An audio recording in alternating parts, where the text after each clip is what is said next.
Hi guys, alam niyo ba kung ano ginagawa ko ngayon? Pakamot-kamot na lang, minsan wala magawa o walang maisip. Kaya iniisip ko muna na magpahinga, makapag-bukod, at ginagawa ko kahit masakit ulo ko.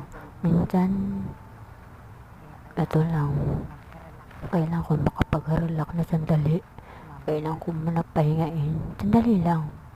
Meron pa ako sasabihin. Ito lang yung kinakamutan ko muna to hanggang inaayos ko yung buhok ko.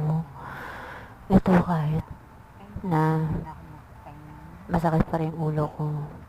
Ito ngayon, konti na lang kasi nakainom na ako ng gamot. Konti-konti na lang, makapag-relax na ako ngayon. Konti na lang, sandaling sigaw na lang. Okay na to. Good luck na lang sa inyo lahat guys.